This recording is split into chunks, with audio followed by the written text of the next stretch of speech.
Yeah, it's playing for the stream. I don't know why it's not playing for us, but... I see it. Usually starts out a little quiet. Yeah, it's just not playing through us for some reason, but... I can see it. Yeah, we could see it, but we can't hear it. Oh, well. Then I guess us blathering through it is probably going to irritate a few people. Probably, but it's pretty loud, so... And we're kind of quiet. When you want to get off the darkest ground. Asshats. Yeah, that's Oh, I thought it Ass hats. Sorry, I'm a little late on my ass hat. Ass hattery. So was I. Don't feel bad. I don't know why that line bugs me so You much. should grow feathers and see this too. I shot. When you want to get off the darkest ground, but gravity pulls you straight down. I haven't updated that. Go through and update it sometime this week, I'll try. Well, it has to be re-rendered. Yeah, it's all gotta be re-rendered. Most of these people aren't still members anymore. And you skipped out on the beer number. Yeah, I gotta go through and update the whole thing and then re-render it. I'll work on that though. I keep saying that and then I forget.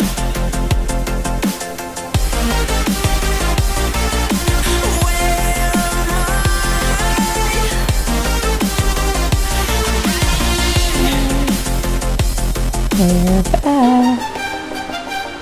It's right. We're back. Woohoo! Party, party. Alright. Like that whole party, Beaumaye. What the heck does Beaumaye mean? I've never known. Good question, but hello everybody and welcome back. We are here for yet another movie night. How are you guys doing tonight? I hope everybody in the audience is doing well. We've got... I'm fueled by Red Bull, so... Hey, I mean, that's what's important, you know? I've got Dr. Pepper over here. I'm good. All I right. shouldn't, but I do. Yeah, I have my usual, just Diet Coke. Oh. Yeah. So, no actual booze on the stream today. No. Although, I don't know. I mean, Red Bull might as well count. Well, you know, I mean, okay, we get recreational dispensaries here in Vermont in a week. Uh-huh. Literally the 1st of October. So, you know, I'm looking forward to that, to being high on the stream again. Right. Well, It helps endure some of the stupid. Oh, I can only imagine. That's okay. We're waiting for all. We're waiting. We're just gonna wait. We're gonna wait for the stupid. That's hilarious. Well, we do have a smaller panel with us this evening, but we'll still do our introduction. So let us start off with Bionic Dance, aka Kate. Hey, everybody. I'm here. I'm working on my animation still. Taking a break, obviously, to do this. So, you know, be flattered that I'm here for all of you. I'm glad you're here with us tonight. Thank you for that. And we also have Lord Croco Squirrel. Hey, how you doing, folks? I am dreading this coming Wednesday's live stream. Uh-oh. What's this Wednesday? This Wednesday's live stream, we're going to have a pair of absolutely horrible MMOs. One of which was actually out as a scam about a year or so back. Oh, jeez.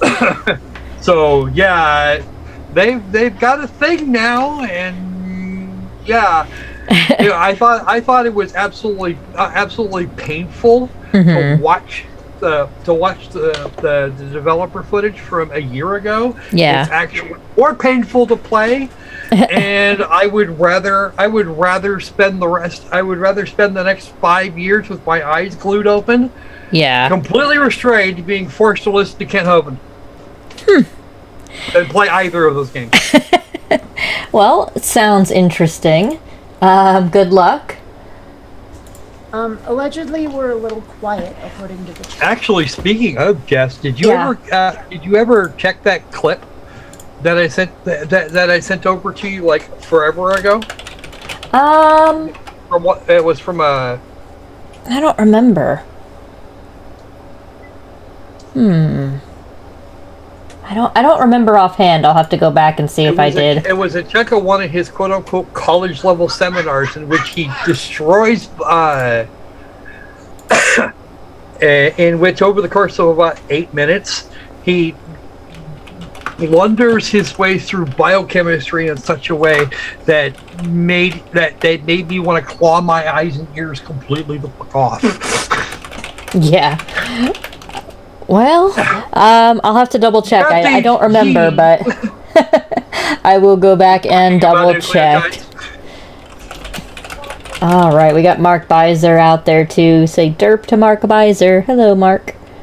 Hello, Mr. Derp. How are you today? Always a pleasure. We also have Jin Zhu, and we've got Zmorph and Chaz Sirius. So good to see everybody. Thank you all for coming.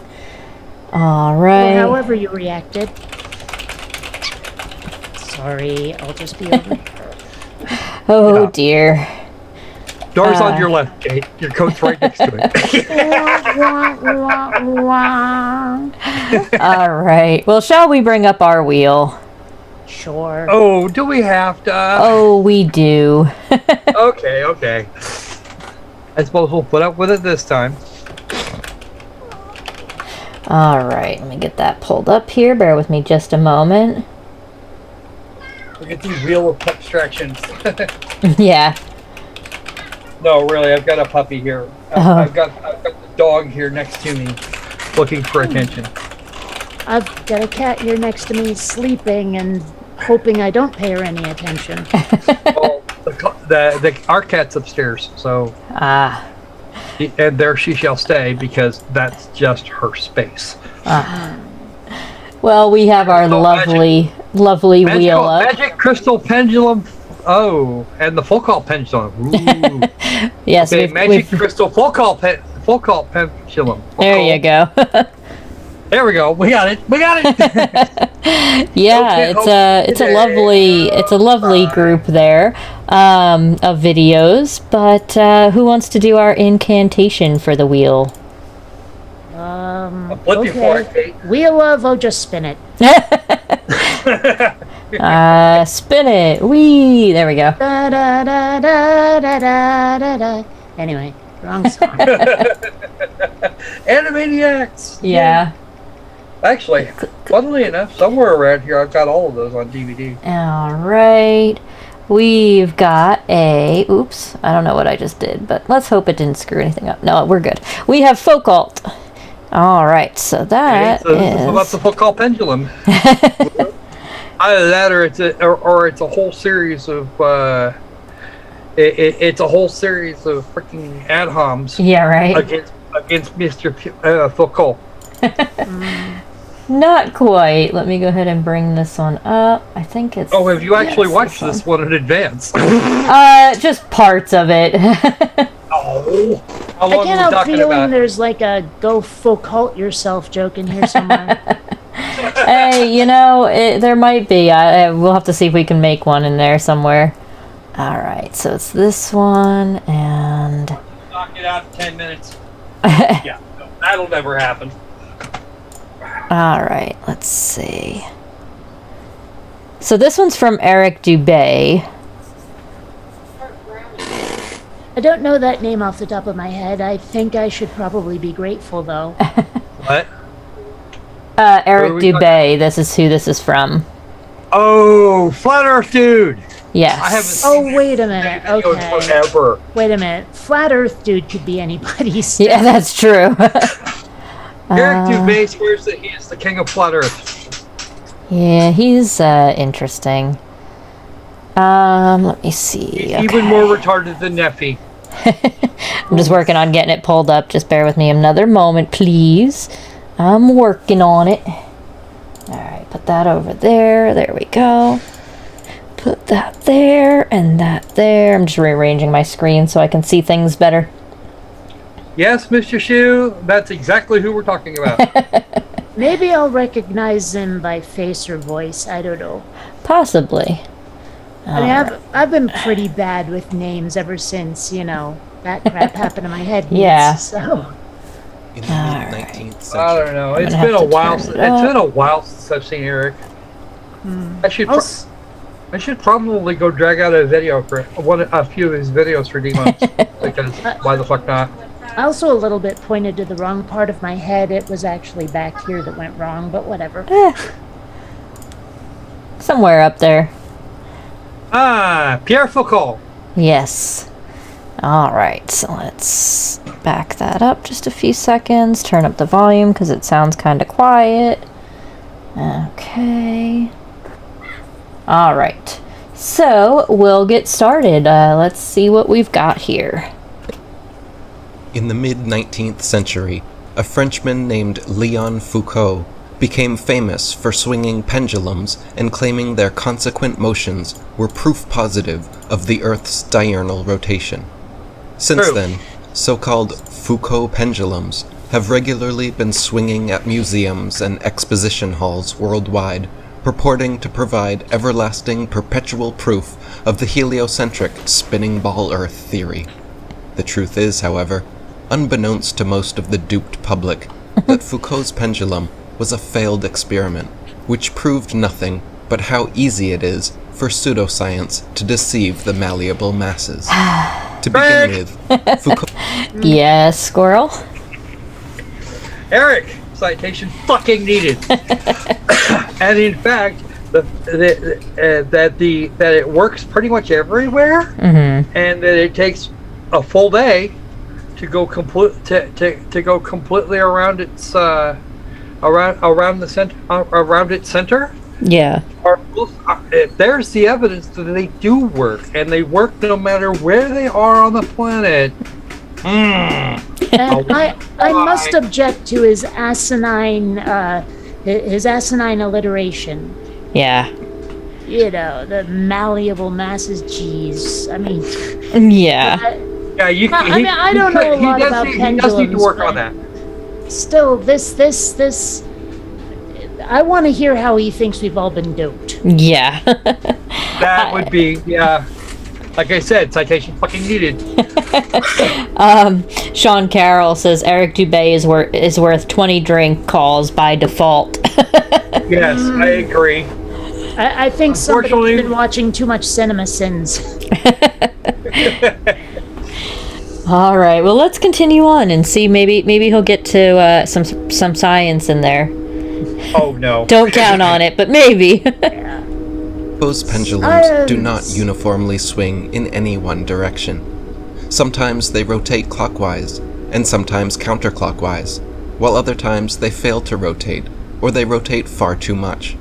Scientists who have repeated variations of the experiment have conceded time and again that, quote, it was difficult to avoid giving the pendulum some slight lateral bias at starting. The behavior of the pendulum actually depends on 1. The initial force beginning its swing, and 2. The ball and socket joint used, which most readily facilitates circular motion over any other. In fact, Greg. the majority... Yes. Alright. So, you are always going to have some level of mechanical error, but the rotating clockwise or counterclockwise would be primarily due to which side of the fracking planet you're on, or I should say which end. Mm-hmm. Because in general, at least, they work just as well at the North Pole as they do on Antarctica. It still works. Right. Holy crap! And there was one, at least at one point, on the Antarctic continent down near the pole. They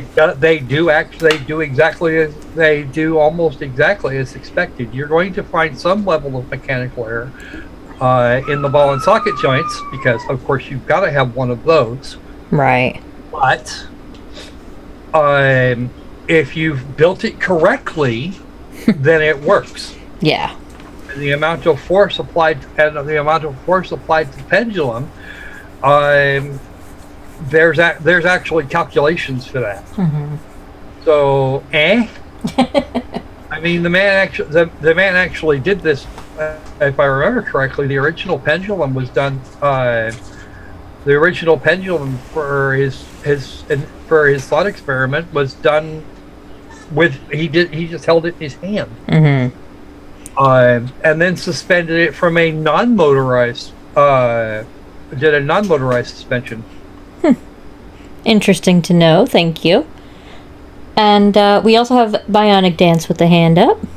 Yeah, well, he said that scientists have found blah, blah, blah. Which which one?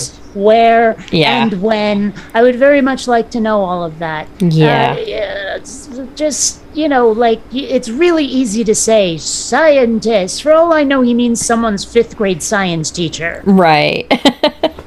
Who I wouldn't expect to be I personally wouldn't expect to be competent enough to be able to build one of those things just out of nowhere. Right. Well, I mean, that's actually something I'm curious about. Like I said, I don't know a lot about pendulums, but I'm assuming that there has to be a certain ratio of the ball that's down there plus the chain or something, to get accurate results. I don't know.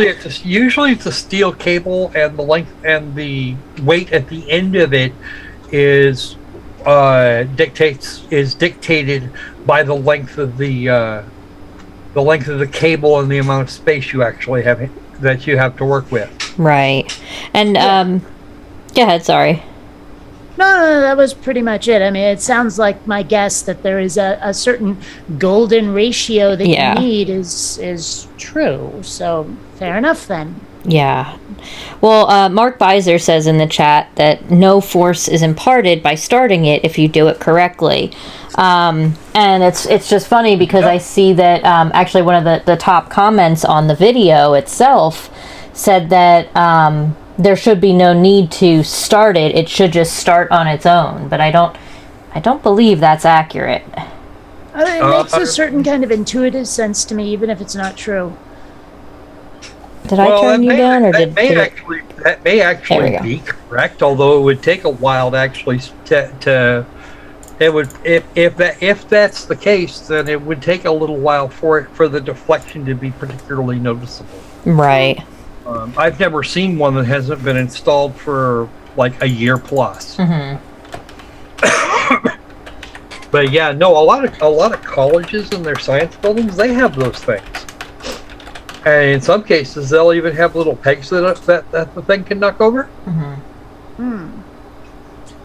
Well, I mean, kind of unrelated, but I was in an airport a while back that had a hurricane machine. There was this mist, and there were fans, and it would just make this little mini cyclone that would go all the way up to the ceiling. It was pretty wild. You could wave your hand through it and watch what happened. It was neat. I'd like to see that. If you can remember which airport that was in, that would be cool as shit. Yeah.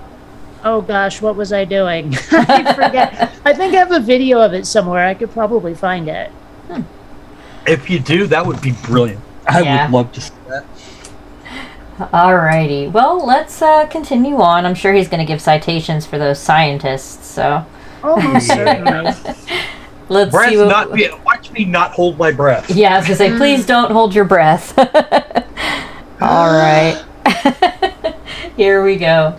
Many of Foucault's pendulums in operation today are not even based on this design, and are instead electrically powered and fully adjustable. The supposed rotation of the Earth is completely inconsequential and irrelevant to the pendulum's swing. If the alleged constant rotation of the Earth affected pendulums in any way, then there should be no need to manually start pendulums in motion. Furthermore, if the Earth's alleged rotation actually caused the 360-degree uniform diurnal rotation of pendulums, then there should not exist a single stationary pendulum anywhere on Earth. Dr. Samuel Robotham wrote, "First, when a pendulum, constructed according to the plan of Mr. Foucault..." Yes, Squirrel? Okay, Eric, you just automatically gave up any pretense to this being of any value whatsoever. Robotham? Seriously? What the unholy fuck? Well, and those cranes aren't really pendulums, so to speak. Well, Plus, the cables they that they're on are operate actually a lot constantly, different. don't they? I mean, people are using them. And they're probably that wrong ratio of weight to chain and et cetera, Right. et cetera. Can't use them as a You know, full this call is pendulum. clearly just he's talking out his butt. Yeah, pretty much. That sounds about right. I mean, I don't know a lot about pendulums, but I know that was bull. Yeah. Let's see. All right. Well, let's continue on and see what else we've got. Is allowed to vibrate. Its plane of vibration is often variable, not always.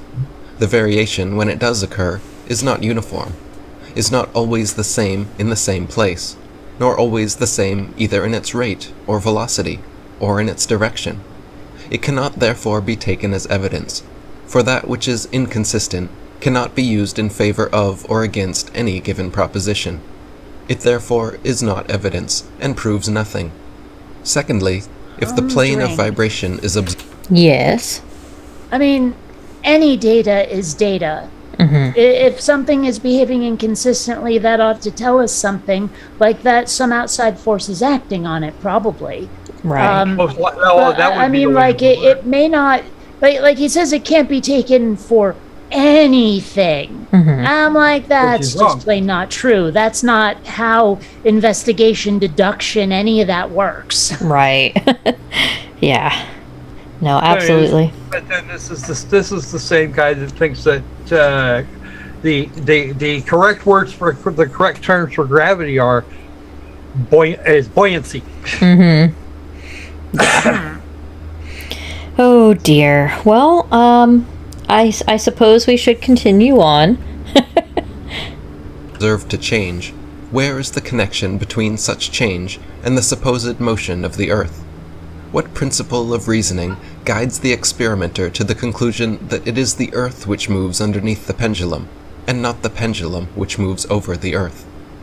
Thirdly, why Frank. was not the peculiar... Yes. It's the Earth isn't. It's not a question of the Earth moving under the pendulum. That would only really apply at the poles. Moron. Instead, as the Earth moves, the pendulum is being as the Earth moves, the pendulum is being pulled being pulled slowly in a path that eventually, if you look at the ends of it, describes a large circle. Well, and I gotta ask, I mean, if he thinks the Earth is flat, I'm assuming this guy's a flurfer from what you guys have said, then the pendulum moving over a flat Earth wouldn't keep going like that, would it? You know, Right. I mean, it's like, what is making it move on a flat Earth? Well, what it would do is it would sit still, because gravity as gravity shifts, you've got, we're actually not even really applying motion that way, because the pendulum, if left to its own devices, would stop Right. eventually Yeah. someday in the far future. Pendulum's vector remains the same, but the Earth doesn't stay still under it. That says Michael Gallagher. Yeah, that makes sense. All right. Alrighty. Well, Yes, automagically. yeah, exactly. I wonder what this guy thinks causes the tides. Oh, who knows? He doesn't know. He doesn't know. He seems to. My guess would be that he thinks God did it. Oh, well, okay then. Yeah, well, that's always the Well, magic here's a answer. question. How many flurfers are also, if not atheists, at least not deists? But like, how many of them are pantheists or something? You know, like how many of them don't believe in a deity and yet still believe in a flat Earth? Because it seems like flurfers are almost inevitably like Abrahamic religion Right. followers. Yes. What's that about? I mean, are there any out there who don't think God done it? Well, I don't think I refer so. to them as Homo idioticus flatera for a reason. Yeah.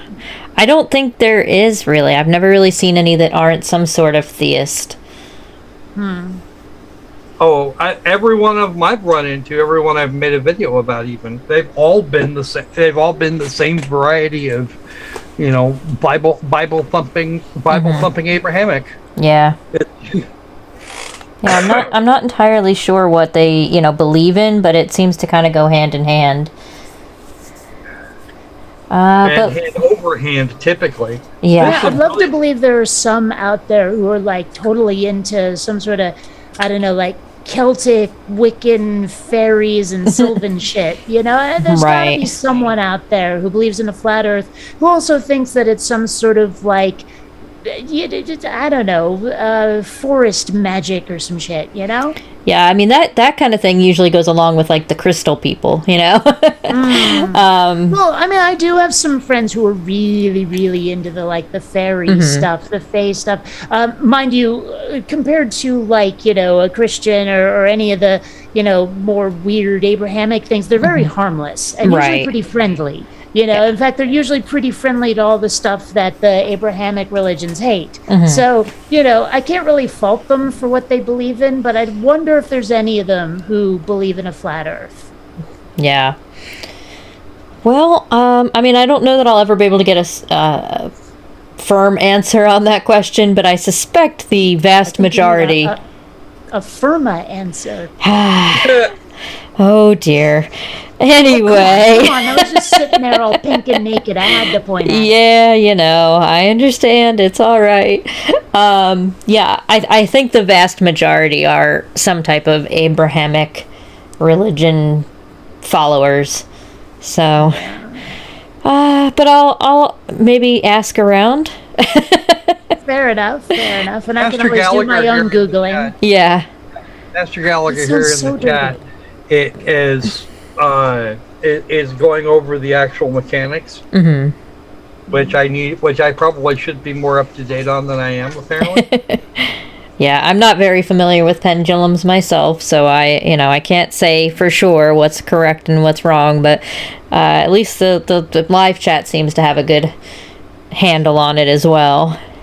Hey, did anyone else ever read Tintin? Because I keep thinking about Professor Calculus and that little pendulum he walks around with all the time. Yes, I remember it. I did not. Fun series, although the first couple of books get a little racist at times. Yeah. Well, that's honestly, you have to look at the social mores and standards of the day. Yeah. I was gonna say, when was it written? And some of it was like the publishers almost forced it on him. Right. When was that published?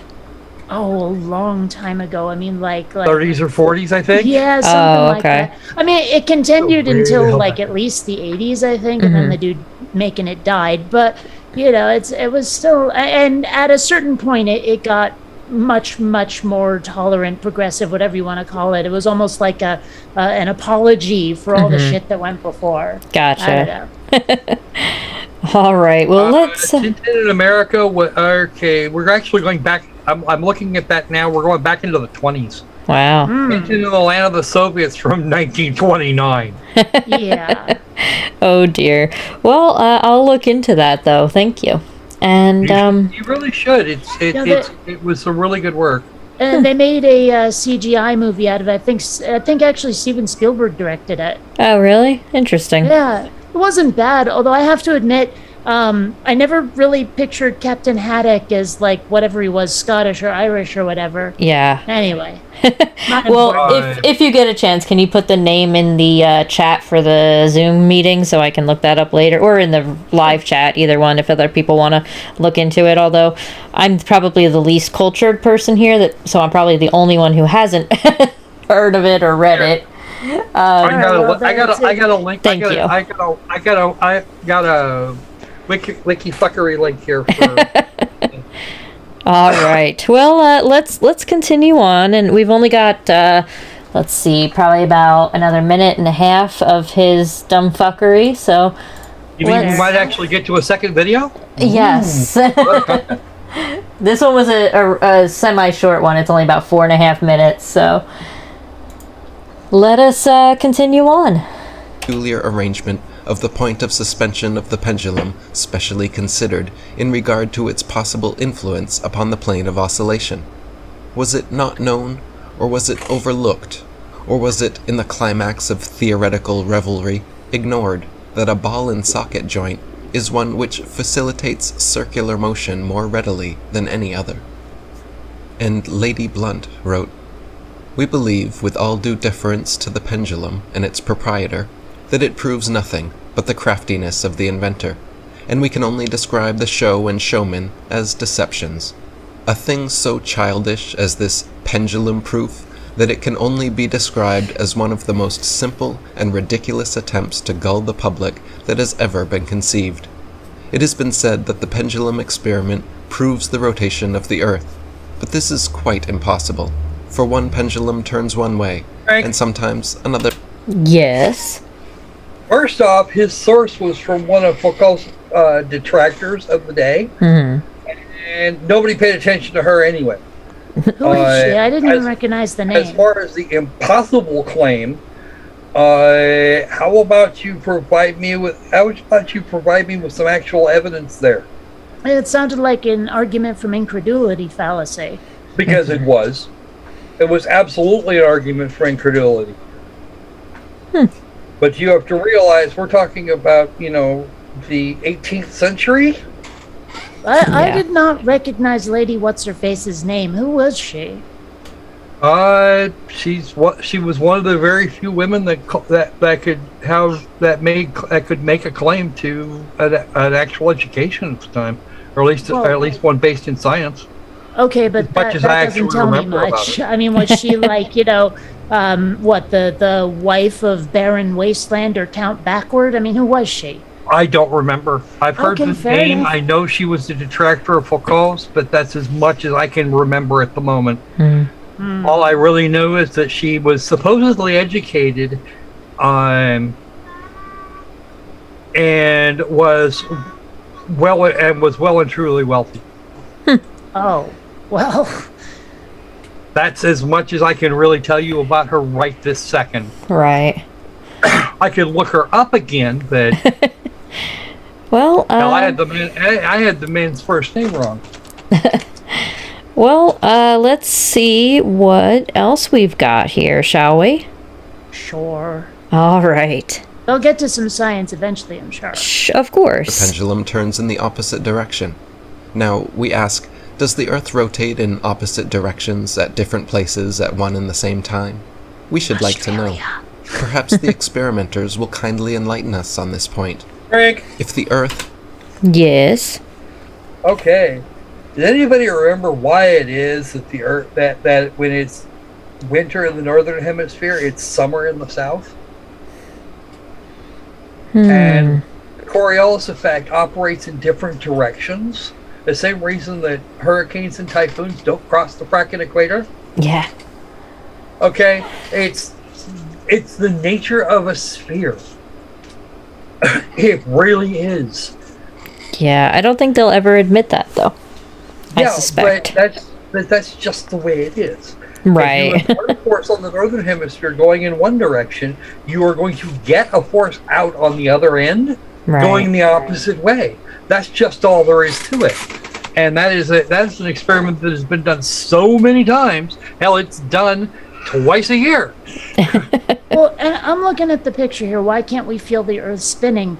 I mean, I can't help thinking it's because we're pretty darn used to it. Right. It's actually, like, after an elevator starts, when an elevator starts, you feel it. But after a while, the force of it going up equalizes a bit, and it doesn't really feel like it's moving that much until it hits another floor and stops and slows down. And you get that moment of, woo, little tiny thing of vertigo. I mean, if the Earth just stopped spinning, and let's assume we don't all, start flying away, because, that would...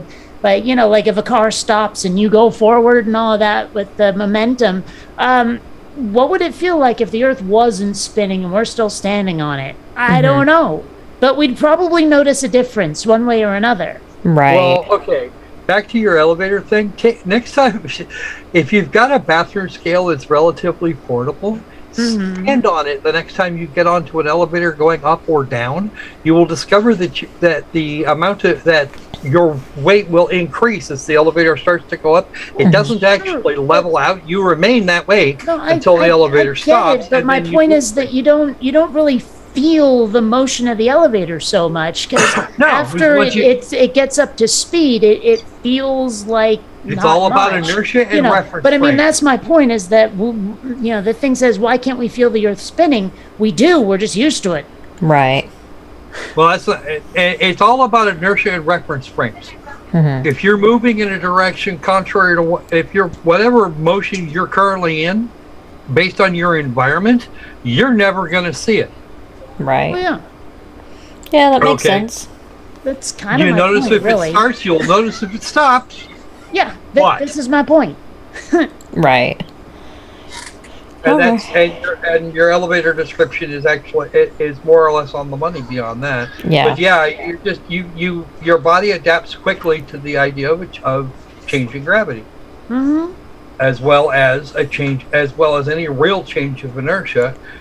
But once you start losing momentum, then you just move right along.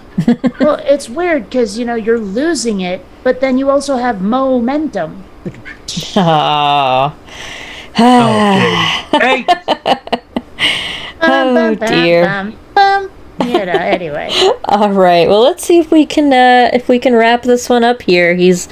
I don't think we're gonna get any science, but you never know. He could try to shove it all in the end. Get it? Okay. that never works. Here we Oh, go. I don't know. I have some people who say that shoving it in the end works really well. But Yeah, no, I don't want to hear.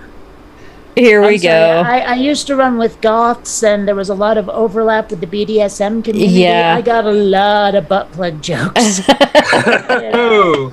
All right. All right. Here we go. Yes, he'd be spinning 1,000 miles an hour at the equator, Right. or 1,000 kilometers an hour at the equator. Sorry. All right. Here we go. Had the terrible motions attributed to it, there would be some sensible effects of such motions, but we neither feel the motion, see it, nor hear it. And how people Rick. can stand watching. Yes. Detecting earthquakes, but not earth spin. We'll get to that in a second. Okay, you wouldn't, because you've been on this spinning thing for your entire fracking existence. You wouldn't actually know. Yeah. Not unless there was some significant change. Again, it's called inertia. Look it up. As opposed to the seismometers, they're making the same motion as everything else. So they're actually detecting differences. They're actually detecting the Earth moving up and down, and they're not seeing a lateral motion. A, because they're not designed to, and B, they probably wouldn't spot it anyway, since they're stuck directly onto the object in question. Right. Yeah. So, yeah, this is 100% bullshit there. Oh dear. Well, and I'm just gonna raise the elephant in the room here.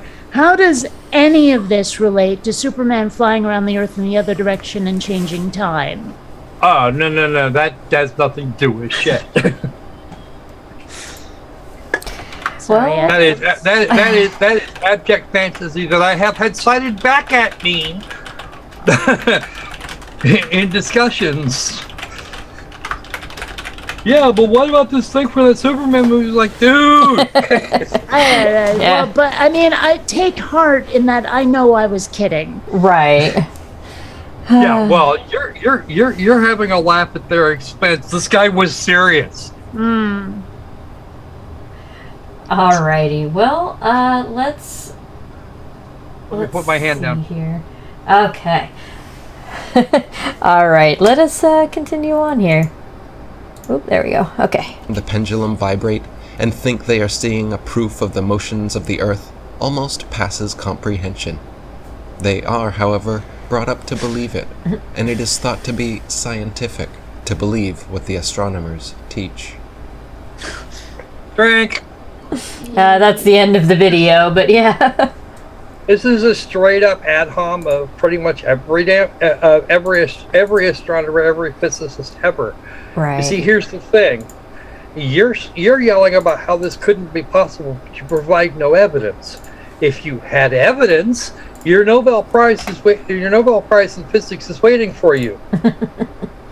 And I absolutely hate it when they say things like believe the scientists, as if you can't replicate their experiments and find out if their data and conclusions are correct. Mm-hmm. I mean, the pendulum experiment is repeatable.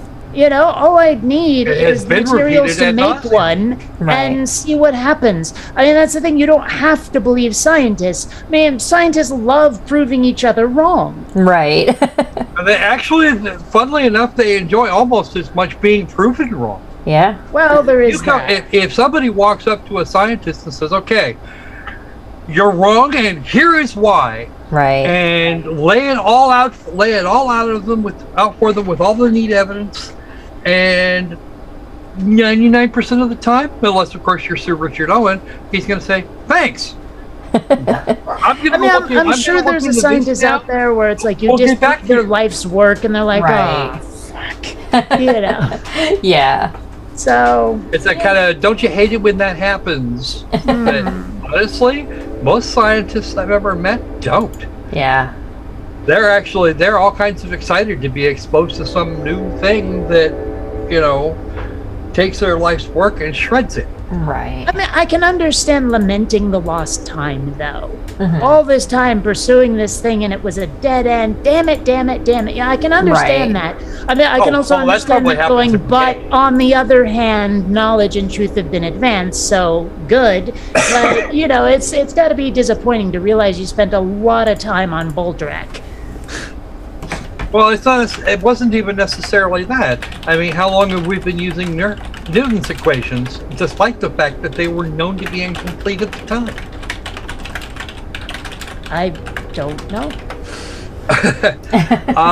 Since the early to mid 1620 or 1600s, we still use those things for large scale navigation. At large scales, it works great. Depending on what actually you're trying to accomplish. Right. If we wanted to send a rocket to Mercury, then we might want to use relativity instead of Newton's laws of motion. But at the same time, if I want to send something out past Pluto, Newton will do just fine. Thank you very much. His calculations are still of use. Well, I bet that, when they figured out that, it's incomplete, here's what he missed, I bet it hit them like a new ton of bricks. Ooh! Sorry, I had to. That was going through my head. If I didn't let it out, it would have exploded. We're going to make Kate explode. It'll be great. It'll be brilliant. Yeah. Well, I started this thing like when I moved into my new place here in Vermont. I got a whiteboard for the refrigerator to write down my shopping list, but instead I started doing like little cartoony drawings on it, and so I drew this picture of like a bearded dude in sort of a toga looking thing, and he's looking at a chalkboard, and it's got this angle on it, and all these like fakey equations, and I wrote at the bottom Noah's Ark. You see, that was lots of stats. Yeah. Anyway. Oh, jeez. Yeah. I'm actually thinking about taking them and making them into a book. I've only done 10 so far, but some of them are pretty silly. You should see the one about Windows Task Manager and a windowed mask tanager. But anyway. Yeah, I have seen some of them that you've posted online. They are quite amusing. Alrighty. Well, what do you guys think? My radioactive meat plants. Should we go ahead and pull up our wheel again? Well, we've been at this for less than an hour. I say go for it. All right. So now we've got magic crystal pendulums. Ooh. All right. What are we hoping an anime for here? I watched once. Well, we've got Wheel of Stupid, spin, turn, do something, kind of like a pendulum would. Spin it. Sure, that sounds good. That's definitely the incantation. Life is like a hurricane here in Duckburg. Birds, Yeah. race cars, through airplanes. Airplanes, it's a duck blur. It's a crystal. Oh, this one. Is this Ooh, the a one I crystal. posted in the It is, Jordan? yes. Oh, God. Yeah, Please I tell me only it's not watched Jordan. about a minute of it. I have No. no idea if it's good. It's not Jordan? No, it's not. Oh. But I don't know if it's good or not. I didn't watch it either. So we'll find out together, won't we? Ugh. Please don't be Jordan. It's not Jordan. All right, let's see here. Well, I So assume we by Jordan got- you mean Peterson. No, I'm talking about spirit science. Oh, no. No, this is some guy I've never seen before. Oh, Oh, I forgot to This- add this one was to the your wheel. fault, is it? I'll be able to remember this. I'll add this one to the wheel for the next time we spin so I don't forget it again. Okay. Assuming we get that far. Well, even if not tonight, for the next show. All right, there we go. Save. I have to scroll back to see if Ta-da! Water. Oh. I forgot about water. I can. Do we Ooh. want to spin again or just do crystal? It's up to you guys. Well, let's spin again. I'm not sure I'm confident with crystal. So. Okay. I mean, the Spin guy the seemed thing. like a bit of a dipshit, but I don't know Yeah. if he said anything really worth debunking. Right. Well, let's see. We'll Wheel of spin it again. stupidity. here. Turn, turn, turn. show it. Show us the moron that needs to burn. Yeah. Chip and Dale's rescue it. Anyway. Yeah. Watch it. Hey. Ooh, magic. Magic. Oh dear. All right. So this This is gonna be one. mostly you, Kate. This one is, it's called True Story. Krishna consciousness protected him from black magic. You know what? I think I might have posted this one too. Like I think you several did. weeks ago. I think that sounds correct. And All right. yeah, I was thinking of Magic the Gathering as well. Just responding to the chat there. All right. All right, I got our The bills video above up. says magic. Dot, dot, dot, the gathering. All right. Well, let's see what we got here. How long is this one anyway? I didn't even check. This one is about 5 minutes. a Not month. too bad. That's called monk. Oh dear. All right. Well, let's see what we got here.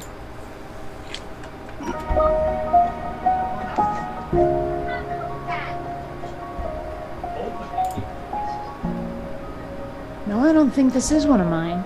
I thought it was, This, but I could be incident wrong. happened around 10 years ago.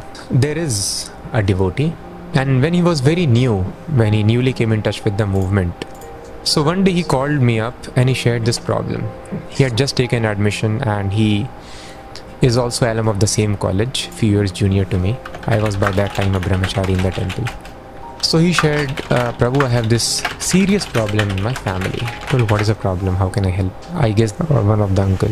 He became very, very envious because his family was doing very good. He was there in a prestigious college. His brother was having a nursing home. Other brother was having business. Father was having nice shop. Nice business was happening. They all were prospering very nicely. So they wanted to do some harm.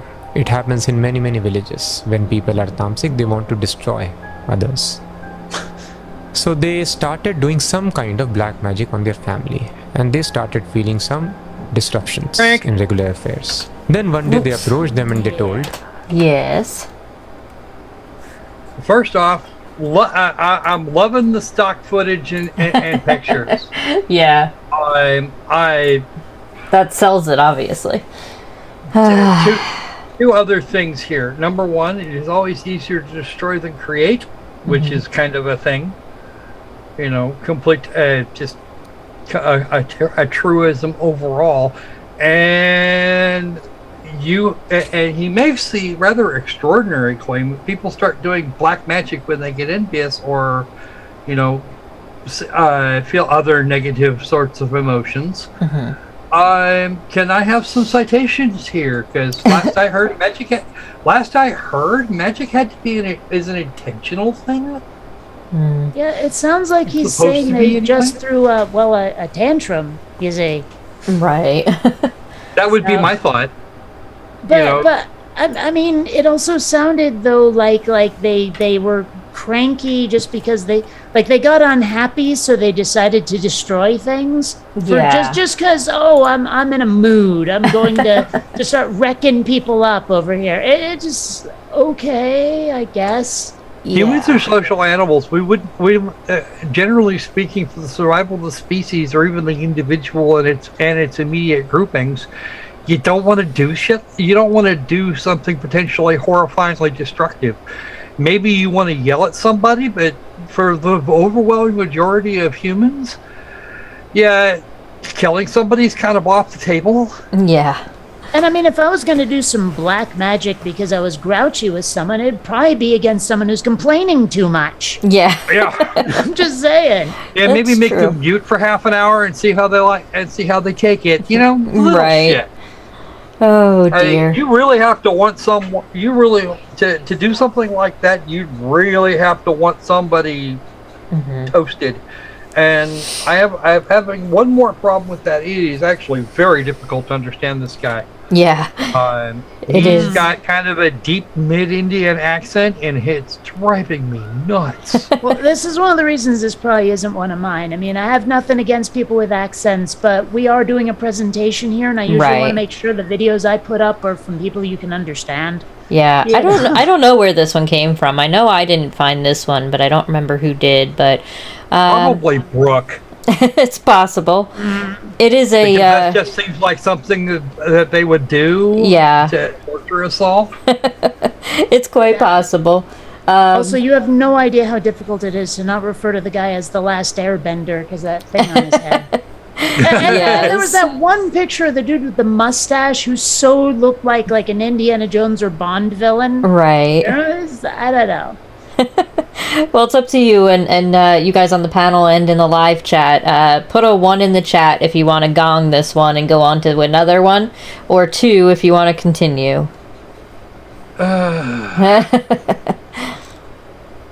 It's up to you all. I wonder what the lag is here. Yeah, it's usually a few seconds. There we The go. last Let's see. We got 1 gong, 2 gong. We have it's still got about 4 minutes left in this video. We have one continue on. The last part bender. Oh wow. Okay, that would be that would be bad. Well, you know, I guess that is air after Yeah, a fashion. that's true. Zmorph says not to gong it. Well, right now Let's it's 2 see. against 1, but Mr. Shu in there says gotta play the gong sound. Yes. All well, it right. seems like More 1s Oh, than dear. 2s. Yeah, actually, it looks like we're tied at the moment. Well, I that's mean, problematic. I have to admit, I a little bit agree with what is this, Chaz or whatever? Yeah, because you know, we it would be nice to branch out a little bit culturally. You know, we Right. do respond to a lot of the same people. So. Yeah, I mean, we can definitely continue on. Since it is a tie, I'll let it come down to you two. Well, let's give it another minute or 2 and revisit the gong idea. That sounds Alrighty. good. Sounds good to me. Here we go. A minute at least. We'll give it a minute. How's that sound? All right. That you are facing so many problems, so we want to do some puja for you, some yajna we will do. After that, all your problems will be solved. So this other boy who is there studying in the college, please call him also. He should also sit, so that whatever negative influence is there, it should be washed away. All of you should become happy. Told well. So they called him and he agreed because they thought it is some good benevolent act. But he became little late, and when he reached home, the puja got finished, the yajna which they were supposed to do. But all his other family members, his father, mother, 2 brothers, elder brother's wife also, they were all sitting. And when he reached home, he was very much scared to see his family members.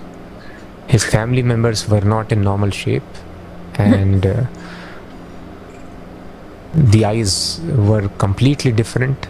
Their voices were completely different. They were not identifying him at all.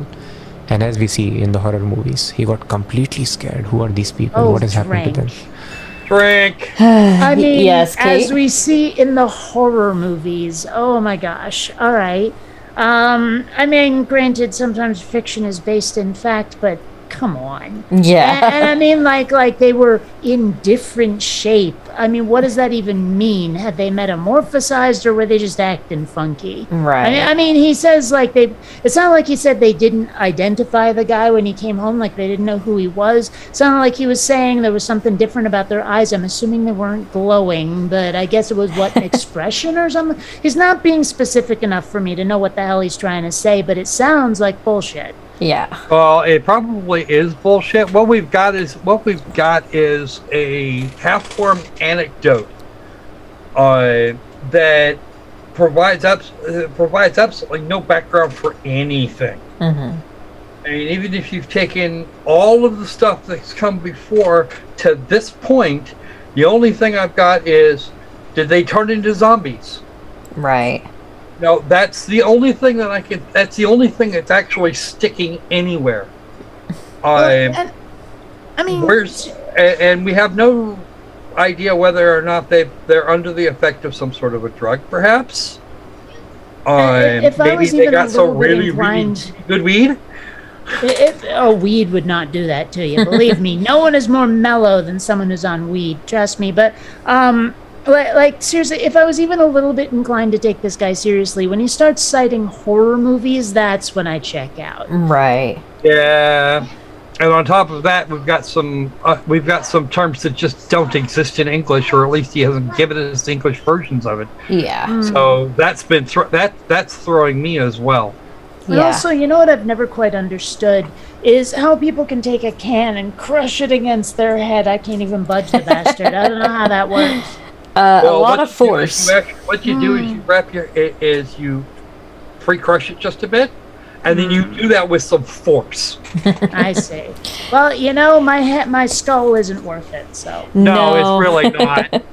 No, I agree. I saw someone try to do that with a full beer can once. It did not end well. Yeah, that doesn't sound like a good idea. No, it was a very bad idea. He gave himself a major concussion. Oh, jeez. And there was a substantial amount of brain damage. Yeah, I would say so. Before and after, I'm assuming. Enough that the drooling that had started while he was drinking never went away. Yeah.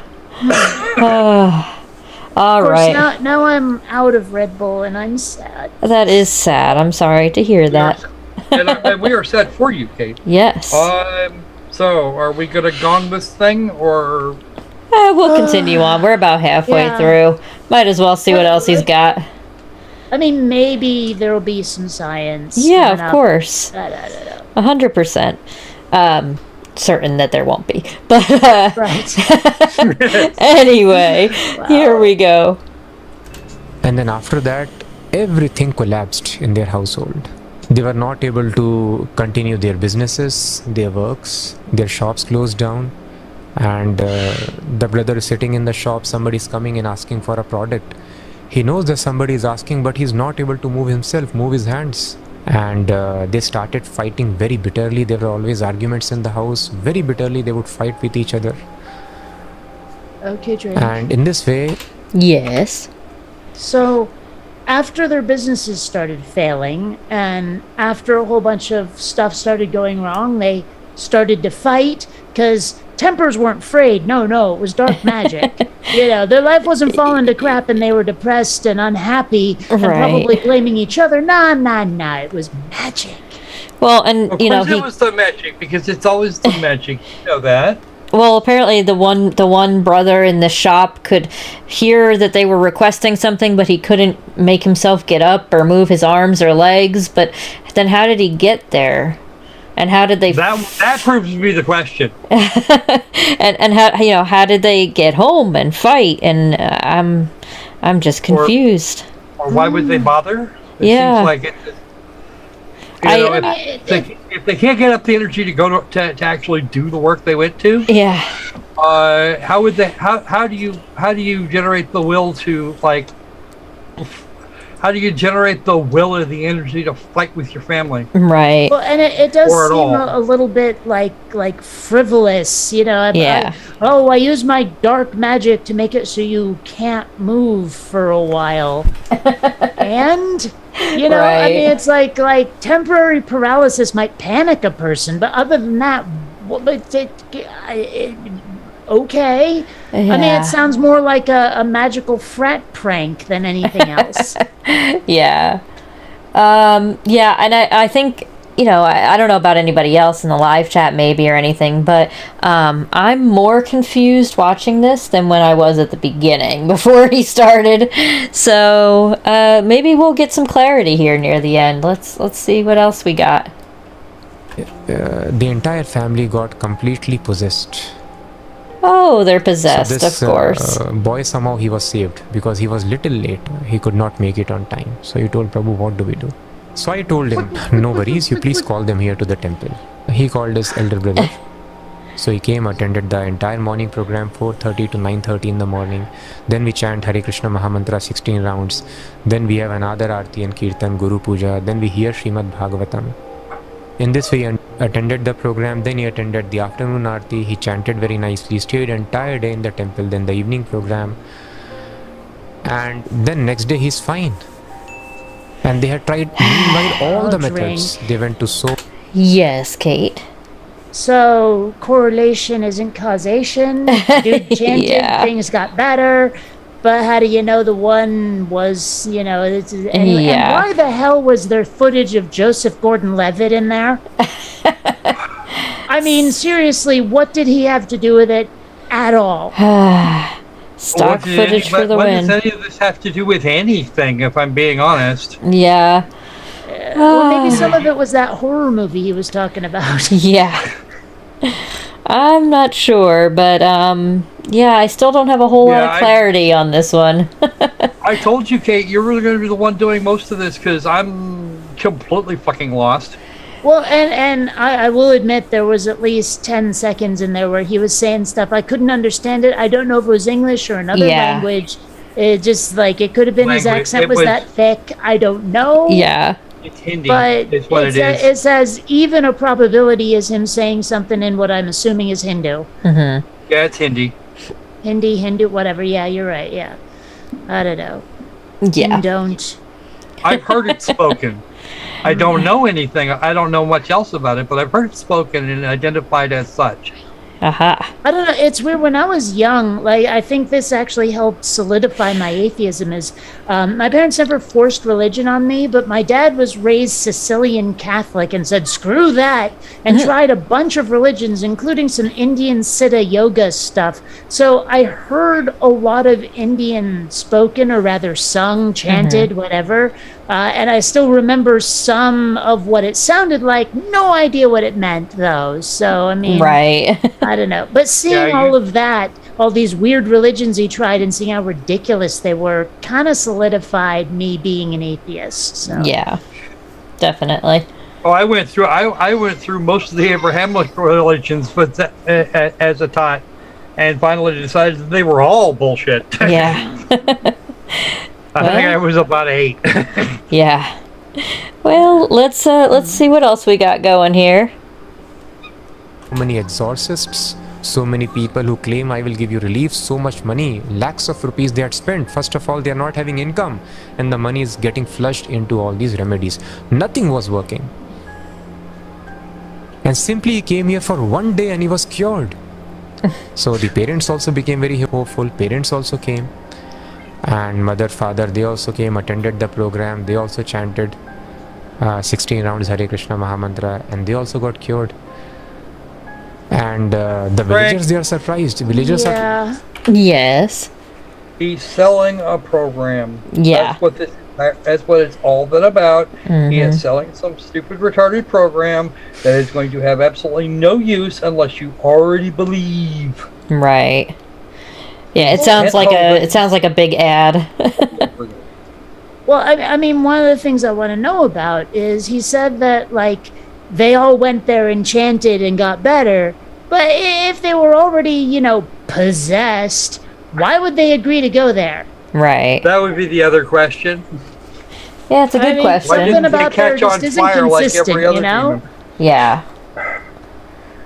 Yeah, I mean, from all the horror movies I've watched, and that's what he seems to be basing this off of, the possessed person heavily rebels against any kind of religious fix for it. Any kind of exorcism. It's been a while since I've seen The Exorcist, and most of what I remember is the projectile vomiting, but still. Yeah. Yeah, it just doesn't quite add up. What, this guy can add? Oh, that's right. He has to be able to add up his quote unquote profits from the grave. Yeah, exactly. Don't get me wrong. He believes what he's saying. Yeah. But that doesn't make for science. Right. Well, let's see if we can wrap him up here. We've got just about a minute left, so here we go.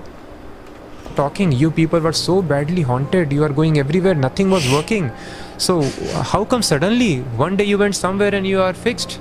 Even if you go for a remedy, it takes some time.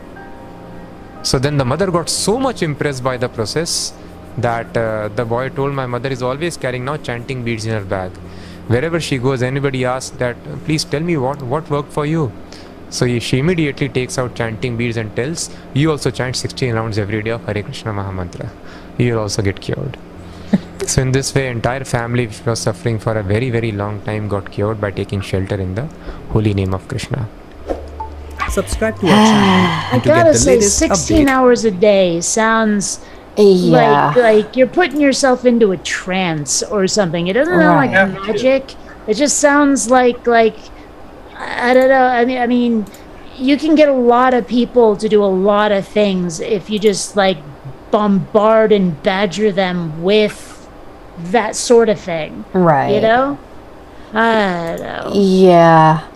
Well, that does wrap up that lovely video. And Beelzebub, the plural of anecdote is not evidence. But I at the end here, I'm seeing old Jimmy Swaggart videos. Demon be gone! Right. All of a sudden cured. That's kind of where we're at that point. Yeah. No, there's something that always sort of both amuses and boggles me is when you get those preachers, who they end everything they say with, the Lord does this thing that makes you better. Those guys, it knocks me out that they all do it. And it makes me wonder is that just, they saw everyone else doing it, or is it supposed to work on a crowd somehow? Right. Are they taught it, or is it just because they see it all the time? It's a good question. It's just that it has the air of a tradition that people that they just expect works, and they keep doing it because people still give them money. Yeah. What I want to know, Bible verses start with "and." Yeah. And the Lord went up here, and he went up the tall mountain, and I don't know, it's weird. Yeah. Here's the one I want to know. If God is all powerful, all knowing, every other damn thing, what the fuck does he need money for? Yeah.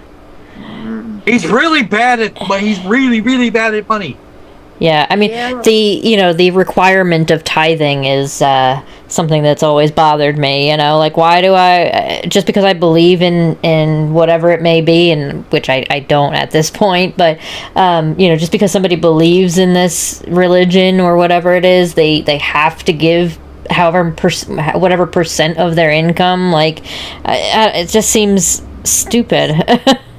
Well, that was one of the things that always bothered me a bit about Pascal's wagers. They try to say, well, if it turns out God isn't real, you've lost nothing. And I'm like, yeah, except all those Sundays when I could have been doing stuff, except all that money that I had to give to the church, blah, blah, blah, blah. It's not just a matter of belief. You lose a lot when you're religious. Yeah. Absolutely. I'm glad I never fell into that trap. I really am. Yeah. All right, we are back to three things on. We are back to three critters on the wheel again. We got about 30 minutes or so. Yeah, roughly. I figure about 30 minutes or so.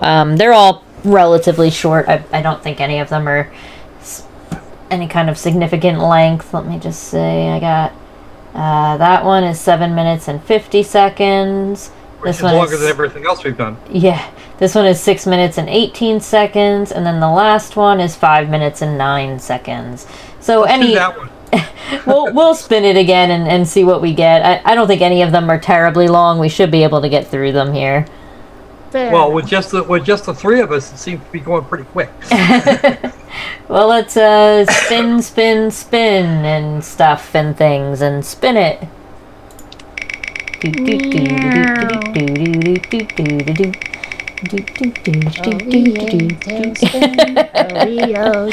Exactly. Yeah. Water. How long is water? Water's in the middle. I think it's like 6 minutes. Okay. We'll be good. Yeah, we should be fine. I think we'll be all right. They You're call all it right, water, girl. but I've never seen it watt. Ah, I think that every time. I can't help it. I get it. Seriously, it's hell living in my head. It's nothing but constant barrage of puns. Like, seriously. That's all right. All right, so we'll open it. Hello. Open sesames. Oh, this is Phuket. That's right. This is Phuket word. Oh, it's fucking word. Yeah, he's quite a character. Okay, Strikeling. Just so you Yes. have this fixed in your little brain. Under video suggestions on the Beast Yeah. on the Discord, the most recent post is from June 19th. That's the thing I was talking about earlier, Oh, okay. All right, I'll take a look later. and thank you. it's 7 minutes and 22 seconds for that segment. Okay, If you take gotcha. The whole thing. Alrighty. Let's see. Here's our lovely Psych- video, and this one is Psycho called. physics. Yeah, this one's called "Flat Earth Water Physics Proves Gravity Doesn't Exist." Yeah, no. So I'm excited to see what he has to gravity, say. You do not actually have fluid dynamics. Yeah. Well, we'll see. I mean, maybe he'll get to some real science in there. I mean, he's got a nice I handy see what dandy I see chart. what they're going for. Yeah. All right. Well, let's get started with this one and see how we do. Like I said, I'm expecting some science, so Good luck with Some that. siphonics. I get it. All right. Here we go. Flat Earth researchers, debaters, I gotta and turn him up. debunkers. The physics of siphons is still shrouded in mystery to this day and has never been fully understood or defined as a single cause and effect, as the water appears to defy gravity by going uphill before going down. Siphoning is usually done by transferring liquid from a high elevation into a container at a low elevation, or it can be demonstrated the way we see here, with the water being siphoned from a full container to an empty container on the same level. Either way, the water has to travel uphill from the full container before flowing into the empty container. Frank, Once the siphon has been primed, Yeah. Yes. you can see here he actually had to apply a force in the form of a semi vacuum to get everything started. Mm-hmm. But once these things started, fluid dynamics just they don't tend to want to stop. Yeah. And if you're looking for a single explanation for that, you're going to be waiting for a while. The funny thing is, this is one of those things where it's like, I know how it works, but don't ask me how to explain it. Right. Like, I'm not sure I could put it into words, but I get it. That's pretty much the way it's always been. Yeah, they're still working on trying to explain some aspects of it, but that's always the case in science. Right. Always. But the thing he's doing here, he had to apply an initial force in the form of a vacuum. It's very, very, very simple. Right. The other side of that is if you force air out, if you apply a force, you pump air or some other thing into a container, as long as it goes in there, and has a way to continue going that way, yeah, you're going to see air go in, displace water, things get pushed up and around out of wherever, that's the way it works. Yeah. And in the front end of this video, you had a smaller tube leading to a larger tube. I can tell you how that works too, because because your output, you have a high pressure input, and you're going to get a lower pressure output, and the reverse would also be true. Basic plumbing, people, it works. Yeah. Yeah. It's like I've seen people siphon gas out of a gas tank, I mean, usually in footage or whatever, and they always have to start sucking on the hose first before they put it into whatever container it Right. because they got to create that pressure. Yeah. And Yeah. by the way, you do not want to have your face on the end of that hose when the gas starts coming out. You don't, because it takes hours to get that taste out of your mouth. Yeah. I you don't dare really eat or wouldn't drink know, and anything. I'm glad of it. I had a family member that used to siphon the fish tank when it was time to clean it, like, thoroughly. Oh, gross! No. Oh, yes. And, stick the one end all the way down in, like, the gravel at the bottom. And it was a big tank, I think it was like 30 or so gallons. So it was a pretty decent sized tank. And they used to just suck on the hose and then stick it in a bucket. Couldn't you get like some sort of pump or something? Or You would think, but nope, fish tank water. Hell, for that matter, you could probably just as easily have put a hose in the fucking thing. Right. Attached to some sort of a faucet and a second hose for the water to be pushed out. Right. They turn the damn thing off. Yeah, no. They always wound up with a mouthful of fish tank water. Oh. Okay, only slightly related. There was once I actually met a marine biologist, and I got to ask a question that's been bugging me for a while, which is if there's been fish in the ocean for how many bajillions of years, right? How much of the ocean is fish pee?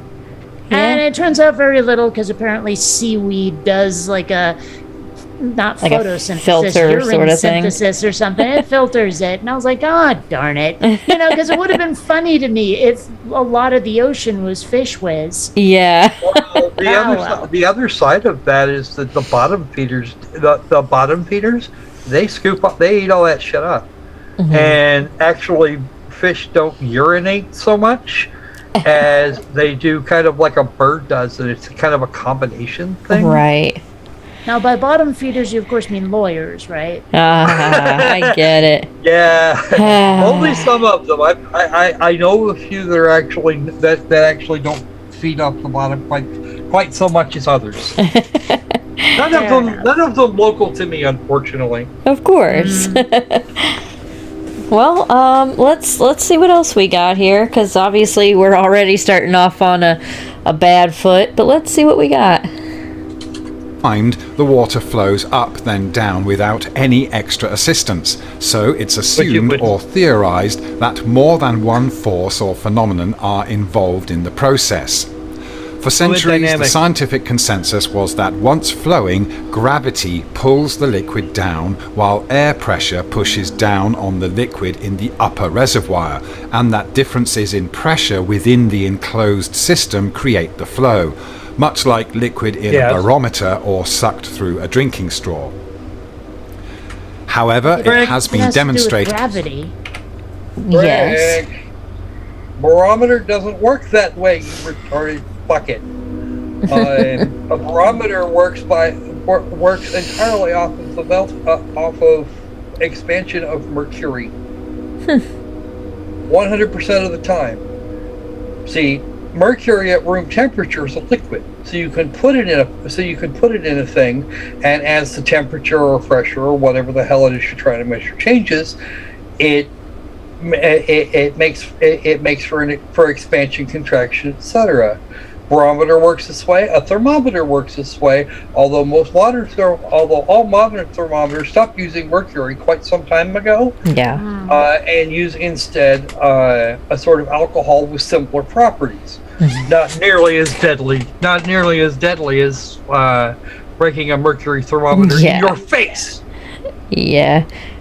Just a fun fact on that, we used to, in veterinary medicine years ago, would almost exclusively use mercury thermometers, and it was awful because you'd have some big dog thrashing around while you got a mercury thermometer in their butt, and it didn't always end well. There'd be plenty of times we had to break out the mercury spill kit.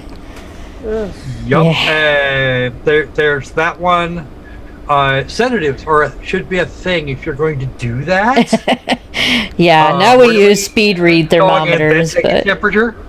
yeah, now they use speed read, digital thermometers, so it's quite quick and less difficult for everybody involved. But Yeah, I have to Including the admit, poor some dog. of the thermometers I've seen, like especially since COVID, are just crazy. They have this one, it looks like a small plastic handgun. They just point it at you and click, and Yeah. it gets your temperature. Is wild. Then they got that one with a little ball. They just run it Yep. across your forehead, and it's like immediate. That's crazy. How does that work? yeah, there's some different ones out there, and I don't think those are as My accurate. doctor's But office has been using those for 10 years or more. yeah, Those have been around. The sensors like that, they've been around for a while. yeah.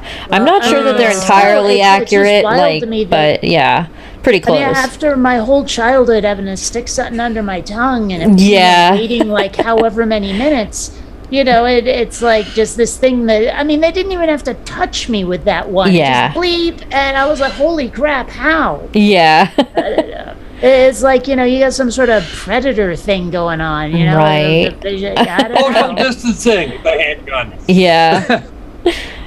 All right. Well, let's see what else we got here. That siphons can work in a vacuum and at heights that exceed the barometric height of the liquid, which invalidates the theory that atmospheric pressure and gravity causes the liquid to flow. Consequently, the cohesion tension theory Drink. has been added to the mix. Yes. Yeah, no. Fuck it's off at La La Land already. Yeah, that Again, sounds about I want right. to see some I'm sure it citations. started there. Yeah. I don't think we're gonna get any of those, but it's always good to want things. Let's see what else he's got here. To potential physical explanations, which assumes that the water's cohesiveness or stickiness pulls itself through the tubes like a chain or a slinky going down steps. However, CO2 gas siphons cannot be explained with the cohesion tension and gravity theory. So ultimately, there isn't one single theory that is correct. Both theories can be used depending on the circumstances, such as Frank. ambient pressure. Yes. This is always going to be the case. No one theory explains everything at this point. When we do arrive at that point, science will end, and that would suck. Well, I mean, imagine different substances work different ways. Yeah. Oh no! Shocker, Shock, right? horror, surprise, Yeah. stick at your face. Yeah. Say it ain't so. Exactly. However, the science does work because technology developed from it does. Yeah. Oh dear. It's always something interesting. Let's see what else he's got. We're still getting our siphons here. Something that exists all around us in most circumstances, unless we create a vacuum in a completely sealed system, which is an unnatural state that must be rectified, a phenomenon which Galileo Galilei described as the theory of horror vacui, or that nature abhors a vacuum, as a way of explaining how differences in density naturally equalize over time. The closest the scientific community has come to describing all the forces involved in siphoning is Bernoulli's equation, which is only really an approximation to idealized friction-free siphon operation. The equation takes Hey. 5 different factors. Yes. Okay, Bernoulli's equations actually do the job relatively well, but you still, under most circumstances, you can only really work from one. You really need to say, in order to simplify the mathematics, at least, you have to work from some sort of idealized situation, or we wouldn't see things like black body radiation. Just as a kind of an analog to that. Right. Going back to my first love, of course, which is astronomy and such. But yeah, no, this is not a critique, dude. This is the way this. You have to make some assumptions, or you wouldn't get anywhere. Right. All right. Well, let's see what else. Go ahead. Just to add insult to injury, you can actually vary the numbers from the idealized to reflect what's actually happening in the real world, and therefore come up with a very close approximation in any one of a number of different aspects. Yeah. And nature reports a vacuum is a political thing. Yeah, well, that, and I mean, there's a lot of vacuum. You just have to leave the planet to find it. right. Yeah. Well, isn't I don't see our atmosphere escaping off into space because nature reports a vacuum. yeah. Well, I'm told actually a little bit of it is thanks to like climate change, man-made climate change, but whatever. Well, isn't like making assumptions part of the scientific process too? Like you have to. Well, you have to. Yeah, I mean you have to predict couple what of you basic- expect to happen, and I guess a hypothesis is kind of an informed assumption, isn't it? right? Yeah, that's what I'm thinking. I mean, Well, and on top of that, you have to be able to the basic philosophical assumptions you have to make is A, the universe can be understood, yeah. is real and can be understood, and B, that it is possible for us to wrap our heads around it. Right. Well, Okay. I don't think he Let's- gets that. No, he doesn't get that, and those are required for anything to move forward at all. So, Right. yeah. I apologize for dropping out. My internet's being all weird again. I hear you just I fine. think it's I still don't know mad what's at. up. I think it's still mad at me for putting it through a live stream earlier today. No, I can still hear you okay, at least. Yeah, I haven't heard you dropping out at all. I might just Well, be I on your actually end. disappeared from the room for about 15-20 seconds. Uh-oh. I missed that, but okay. Maybe I was just, too involved in what I was saying because I'm Yeah. not important. I don't know. Obviously. I forget who was talking at the time. It doesn't really matter, I suppose. Yeah. All right. Well, let's continue on here. See what else we got. Into consideration. 1. The velocity of the fluid along the streamline. 2. Downward gravitational acceleration. 3. The elevation of the apparatus in the gravity field. 4. The pressure along the streamline. And 5th, fluid density. Now, you may think that flat earthers abhor the term gravity as much as nature abhors a vacuum. This is simply not so. Gravity is merely a word to describe the downward acceleration of a mass in a less dense medium. You can assume that gravity is a force that... Yes. Okay.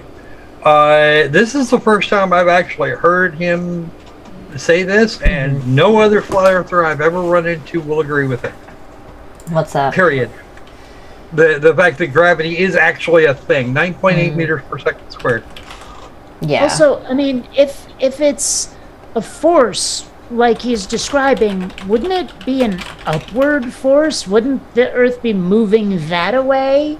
So that, like, gravity, because, I mean, because he says it's an acceleration, but a downward acceleration would imply either that something is accelerating downward and hitting us, or we're accelerating upward and feeling resistance, right? Well, here's the actual prevailing theory that I've gotten out of the flat earthers, and it is that the disk, is constantly accelerating at a rate of 9.8 meters per second squared in the upward direction. All right. That being Right, said, exactly, upward. You can get the same effect with a sufficient amount of mass under you, because the planet's actually pulling you towards it, and that's the way that's the actual way that happens. Einstein described curved space-time as the way to actually look at it, wherein the mass of the object actually warps space in such a way that that things keep moving. Well, that was my understanding, but the way he's describing it, it sounds like there's something that's accelerating downward, which I can only assume means something's pressing on us. Well, again, we're talking. Yeah, well, that's what I'm getting out of his description too. But if you think about it in terms of here's where the mass is, he's almost right. That's why I keep asking flat earthers how thick the disk is. Right. How thick is the Earth? Well, Because if it's thick enough, then actual gravity isn't a problem. well, I know where the mass is. It's in churches on Sunday. I get it. No, I've actually gotten that answer a couple of times. But yeah, ask them how thick the disk is. They get pissed off. They get pissed off all the time. Well, and my other quick question, it's not super related at all to the video itself, but if density is the way that the flat earthers tend to explain gravity away, it's just that things are more dense than the other, wouldn't oxygen in the atmosphere be like near the top, and wouldn't we all suffocate? Yes, because nitrogen is heavier than that. And isn't like argon and other shit in the air?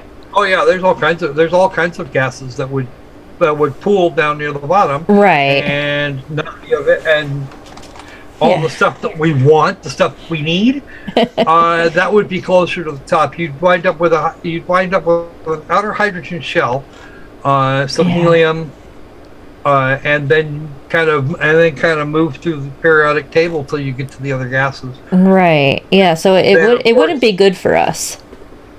No, it would be very, very bad. But yeah, I don't. That's why I don't understand the whole density. It's just the density. It's like, well, no. If that was the case, we probably wouldn't be having this conversation. The whole conversation comes down to fluid dynamics. Right. Because any gas in large enough quantities it acts and reacts like a fluid does every time. Yeah. And we know enough to be able to predict the weather. So yeah, and just to add insult to injury, H2O, we typically call it dihydrogen monoxide or water. Yeah. Would be much more prevalent at surface level. Yeah. That's true. Because it's heavier than all that crap. Yeah, I never quite understand their reasoning, but hey, they keep spewing bullshit. I still want to know, like with a flat earther, why? Because they're always talking about this conspiracy about the globe Earth. I've never really heard or understood why there's a conspiracy. Like, why do people want us to think it's, like there's some big secret, some big conspiracy to conceal the shape of the Earth? To what end? Who profits? I don't Well, on get top of that, not only is there a question of who profits, but a conspiracy like that would be fracking huge, and the security of any secret is inversely proportional to the number of people who know. Yeah. That shit would be front page news in half an hour. Right. Yeah, it's bizarre the things these people come up with. I don't really get it. It seems like they just think it's exciting to believe it, and that's the only reason they run with it. Yeah, I don't know, but there are so many things that I find exciting that I'd love to believe. I'm just not as much of a dipshit. Right. I would love it if, the crop circles and the alien abductions were real. I'd love that. That'd be awesome. I don't believe it for a second. Right. But these people would. Yeah, absolutely. Well, it's like all the conspiranuts, with the 5G shit and...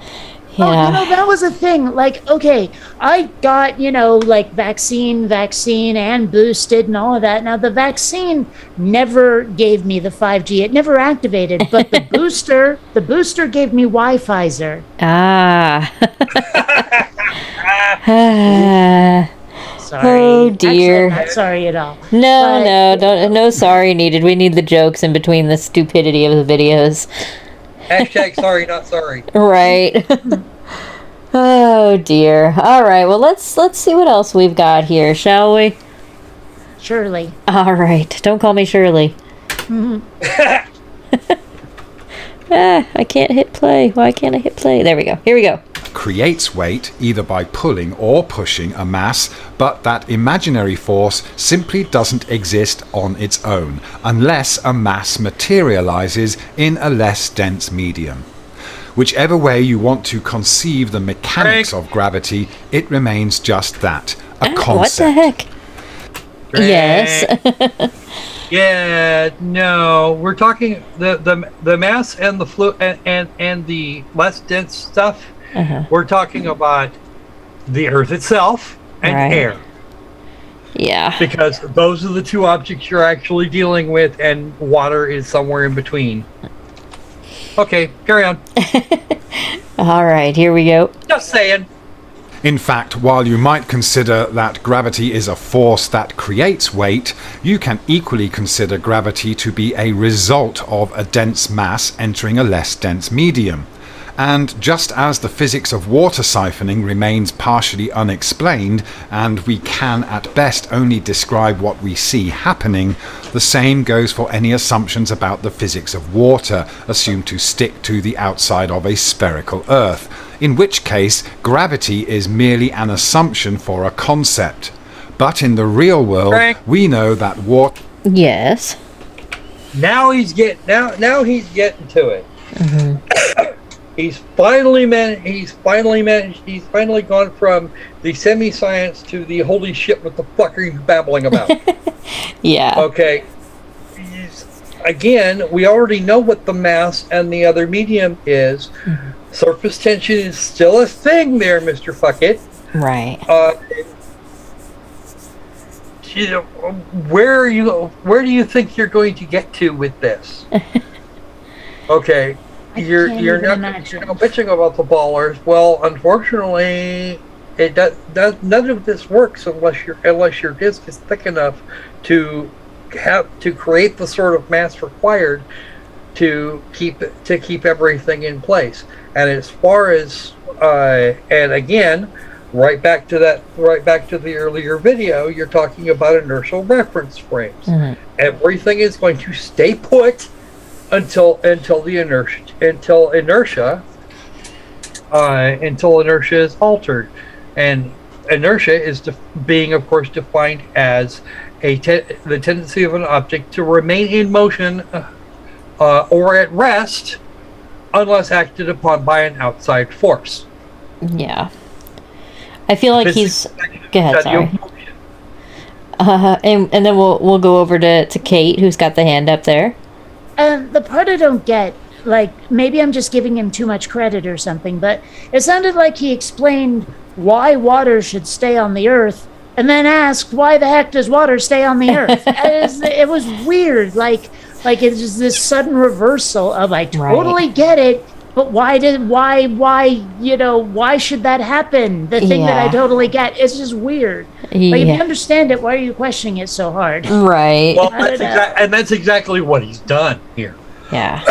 Okay, so I interpreted it correctly. He's just an idiot. All right. he was doing just fine until right that second. Yeah. Okay. Fair enough. I feel like he's one of those flat earthers, though, that, pours water over like a soccer ball or something in the backyard, and well, look, it doesn't stick. Yeah, that's exact. Yeah, not realizing, of course, that the soccer ball's not going to show you the same effects, right? Because your centrifugal force, or the centripetal force, is going to outshine, and for you spinning the frickin' ball, is going to be completely outshone by the huge fuck off mass that you're standing on. Yeah, that whole thing, gravity is still going to pull it down toward the center of the Earth. Yup, because that's where your center of mass is. Right. Now, if you take that soccer ball, apply a thin coat of liquid, and then spin it up in orbit, for example, at an equivalent rate, it'll stick. It'll stay there. Right. Okay. Yeah. It's a question. It's a question of scale, and B, a question of inertial reference frame.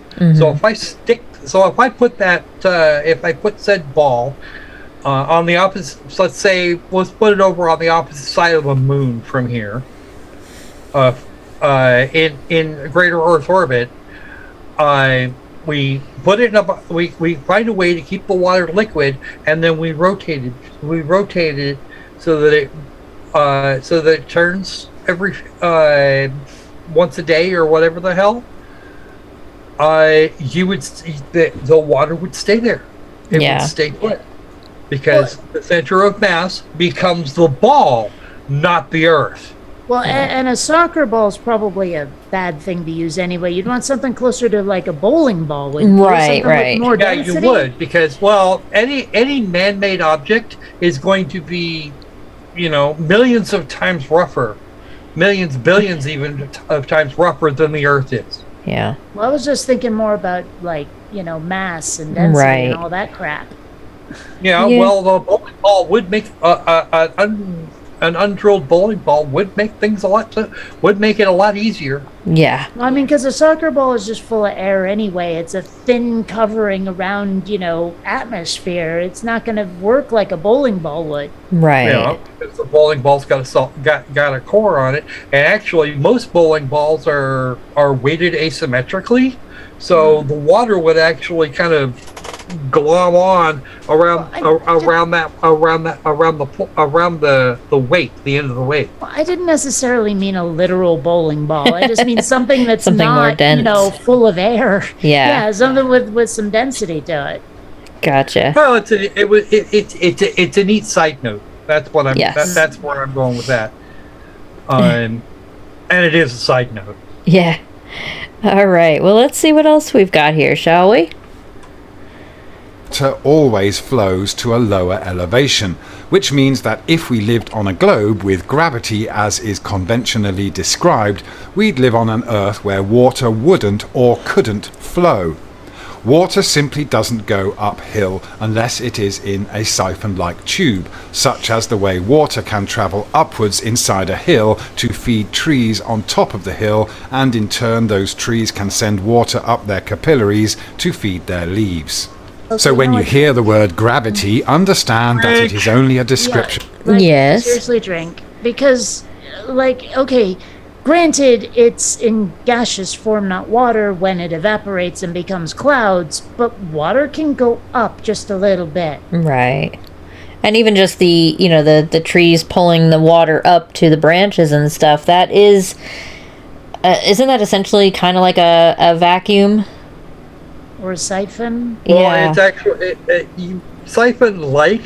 Yeah. But what you're dealing with here is absorption. Right. Okay. And then he describes an aquifer, and I'm not 100% clear on this, but it seems to me. But from what I've managed to work out, that water is there to begin with. It just kind of flows through. Mm-hmm. Water going through rock. Right. Water going through rock on top of more water through more rock, etc., etc., etc. The water is already present. Mm-hmm. It's got to come from above, and then filter down. Right. And then it gathers in spots where it's actually conducive to this. Yeah. And maybe I shouldn't be snickering at people's accents, but saying it capillaries instead of capillaries just makes me snicker. I don't know. Yeah, I hear you. Capillaries. It just sounds silly. Oh man, there was what was it the other day I heard? Most decidedly one of them. Yeah, there was one I heard the other day. What was it? Oh man, that's gonna drive me nuts now that I can't think of it. But there was something the other day, and Sean and I both snickered about how the English pronounce things so differently sometimes. I was like, yeah. But yeah, there's quite a few things like that. And okay, there was one that wigged me out because at the time I had no context to know what the hell was being said. Yeah. Someone started talking about the garage. I'm like, what the hell's a garage? Yeah. The garage. I'm like, yeah. but it had that to be thing. explained to me because I had never heard. I mean, without context, what the hell's a garage? Right.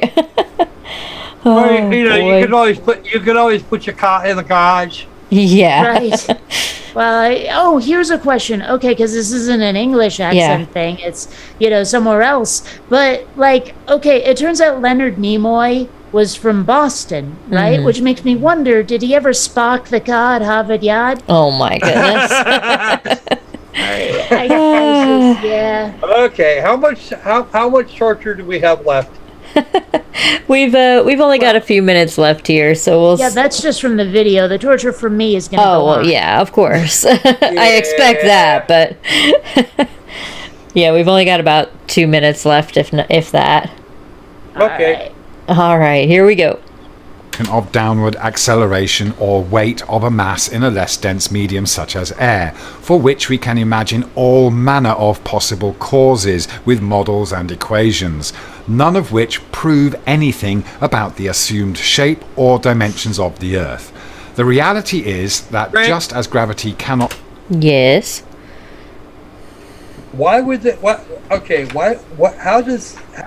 I want to know how this actually applies to the shape of the Earth, because it really doesn't. The only way we could even potentially connect this is the concentration of mass, and even then, you know, why would this need to prove anything? It's the same effects actually. The same effects actually function in other situations. Right. Well, he As long as you thinks, as long as you get that, as long as you can sort that out, you don't actually have to have a huge block-off pump in a space station, for example. As long as you have, you know, some sort of continuous fluid flow through whatever the hell you've got going on. well, he clearly thinks that gravity is a much bigger deal in this situation than it is. Yes. You know, I mean, obviously, like he's thinking, oh, the siphon is defying gravity, and thus It's really fill in the not. blank. But I mean, I mean, pressure doesn't really need gravity to function. Right. No, but it does help. Well, sure, but I mean, it's not required. And he seems to think it's a much, much bigger deal. Like, oh, gravity should defeat any argument about pressure and siphons and shit. And it just doesn't. Well, Yeah. here's a fun one for you. When they're doing when a lot of things that they model on the quantum scale don't include gravity or the weak nuclear force. Right. Neither of those things are taken into account because because the masses you're talking about are so damn small. It's effectively zero. Right. Well, Somebody sounds sleepy over there. yeah, I started a new medicine for helping me go to sleep, and I take it about 2 hours before I go to bed. So I took it when the show started, so that I'd be ready for bed when the show ended, because I have to get up super early tomorrow for some overtime at work. And it definitely works, that's for sure. It definitely does what it's supposed to do. So, but yeah, let's see what else we've got here from lovely Phuket. solely be used to describe how siphons work, gravity simply isn't sufficient to explain away the physical impossibility of living on the outside of a spinning spaceball. So essentially, gravity simply doesn't exist in reality. It only Frank. exists in the Oy. Yes. Drink. Mass 1 times mass 2 over r squared is the universal gravitational constant. Okay. Okay. This thing has been calculated so many times. Nobody's been in a position to question it in over 300 fracking years. Right. Okay. This thing has been done to death, and the fact that we can actually hit the moon from here with a spacecraft suggests that there's actually something to this, and we already know that this particular equation is incomplete. It was if you need more precision than that, again, as I stated earlier, you go to relativity. Well, let's remember, of course, that because gravity doesn't exist, hitting the moon is really easy. Yeah. That's true. Well, I'm sure he thinks like, okay, sure, we hit the moon, but all you had to do was overcome that downward force that's keeping us on the disc. You just have to move faster than that. I'm sure that's his explanation if he thinks about it at all. If he thinks that the moon landing wasn't a complete hox anyway. I don't know his feelings on that. You also have to look. Let's go farther out. The Voyager probes are doing exactly what we expected. Did exactly what we expected them to with the gravity assists, and we managed to do a nice flyby of Pluto relatively recently. And if those equations don't work, none of that happens. Yeah. None of it. And we're not talking about the mass of Earth. We're talking the mass of. We're talking about everybody, everywhere. Yeah. In fact, to do those calculations, you don't even need the mass of the second body. You don't. If you're trying to gauge the amount of force actually required. Yeah. Because they'll cancel each other out, and you'll get the same answer you did before. So, Oh dear. Well, the amount of force applied only is in this particular case only seems to really apply is if you're trying to get the larger mass to escape the smaller mass, so the two masses are interacting in some way. Right. For example, the sun and the Earth, or the SLS and the Earth. Mm-hmm. Well, let's see what else he's got here in this last. Let's see, it's about a minute, I think.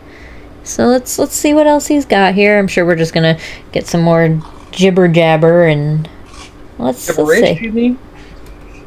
Lines, models, and mathematical equations. Thank you very much. Yeah. That's it. That the rest of it is him saying, "Please subscribe." Yeah. Yeah. Now, I know it's a weird, like, because everyone's been calling him fuck it or whatever. Yeah. But the way that's spelled, isn't that like a town in Thailand, Phuket? I have no idea. I don't know how that's I'm pretty spelled. sure it is. I believe so, yes. Somewhere in South, he exists somewhere in Southeast Asia, or at least he did a few years ago. But So probably Thailand then. Okay. I believe that's actually correct. That could be. All right. I forget where I picked up that bit of data. I think from a friend of mine like 20 years ago, but still. Yeah, it's a city in Phuket Island in Thailand. Okay. Yep, there Thailand. we go. It's actually a whole province. Interesting.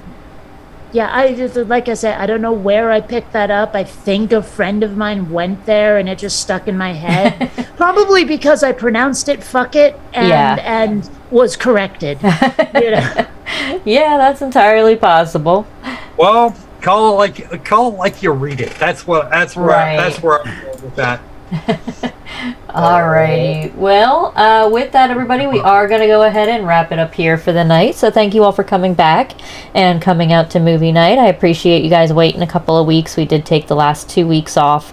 My work schedule starting next week will be consistent. I'll be 8 to 5 Monday to Friday, so I'll be off Sunday and Saturday and Sunday, so we'll have no problem with going back to our regular time next week. I just had to do a little earlier tonight because I have some overtime I'm working tomorrow, but that means more money, so I can't complain much. But with that, You can't complain. I'm not sure what the point would be. Yeah, it's still gonna happen regardless. So, thank you all again for being patient with me, and thank you all for coming out. And with that, say goodnight, panel. Good night, panel. Night, panel. Good night.